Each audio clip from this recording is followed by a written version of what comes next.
अस्सलाम वालेकुम स्टूडेंट्स। आज हमारा चैप्टर 5 क्लास 10 का चैप्टर नंबर 5 है, जिसमें पहला प्रोग्राम दिया गया write a function int square int x. हमने एक ये फंक्शन बनाना है to calculate the square of an integer x.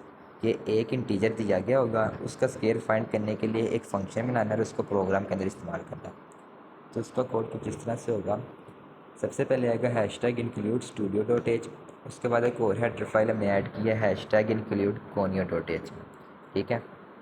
अब पहली वाली तो हमारे पास होती है सिंपल प्रिंट एफ और स्कैन एफ के लिए। अब दूसरी वाली यूज़ क्यों की है उसका आगे जाके आपको बताते हैं। उसके बाद एक हम लोगों ने यूज़र डिफाइन फंक्शन लिया है जिसका नाम रखा है इंट स्क्वायर इंट एक्स।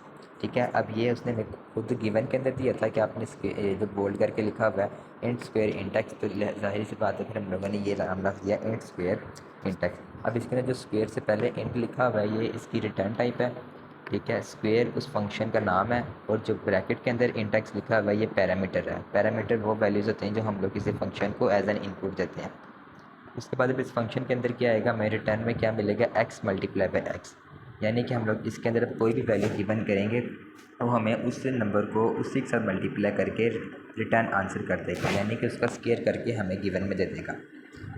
अच्छा, उसके बाद हमारे पास नीचे से मेन फंक्शन स्टार्ट हो जाता है, इंट मेन। ठीक है। अब इसके लिए हम लोगों ने एक वेरिएबल लिया है ए का। अब ए से मुराद वो नंबर है जिसका हम अपनी तरफ से स्क्वायर फाइंड करना चाहते हैं। Print F input any number और फोर स्क्वायर, आप कोई भी नंबर हमें इनपुट में दे दें जिसका आप स्क्वायर फाइंड करना चाहते हैं। Scan of percent D. अब परसेंट डी के अंदर इस ए की वैल्यू स्टोर हो जाएगी। ठीक है। अब इसके बाद एक और वेरिएबल लिया इंट एन। अब इस एन के अंदर हम लोगों ने इसलिए इस्तेमाल किया क्योंकि हम लोगों ने यहाँ पर फंक्शन यूज़ करना था जो हम लोगों ने ऊपर बनाया है। इंट n is equal to square into a. अब स्क्वायर से मेरा वो वाला फंक्शन हो गया और ए अब हम लोग वो वैल्यू दे रहे हैं कि अब हम लोग एक्स की जगह ये वैल्यू देंगे, लेकिन जिसका काम होगा वो पहले वाला ये होगा कि वो ए को एक से मल्टीप्लाई कर देगा। अगर हम लोग इधर टू वैल्यू देंगे तो टू को टू से मल्टीप्लाई कर देगा। अगर हम लोग यहाँ पर फाइव वैल्यू देंगे तो फाइव को फाइव से मल्टीप्लाई कर देगा। काम उसने ये वाला करना है, बस यहाँ पर वैल्यूज़ का फ़र्क आ जाएगा, वैल्यू चेंज हो जाएगी।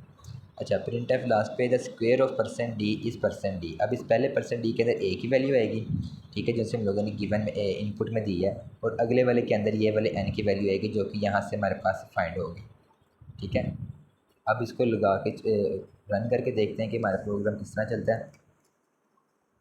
अच्छा, input any number four square. अब इधर हम लोग कोई भी नंबर स्क्वायर के तौर पे दे सकते हैं। लेट्स सपोज हम इसको दे देते हैं 9। ठीक है। अब 9 का स्क्वायर हमारे पास होता है 81। अब देखते हैं हमारे पास आंसर में 81 आता है कि नहीं। तो उसने लिखा है द स्क्वायर ऑफ 9 इज़ 81, कि जैसे 9 का स्क्वायर होता है वो 81 होता है। तो लिहाजा हमारा जो फंक्शन है वो भी सही है और जो हमारा प्रोग्राम चला है वो भी सही है। Thank you.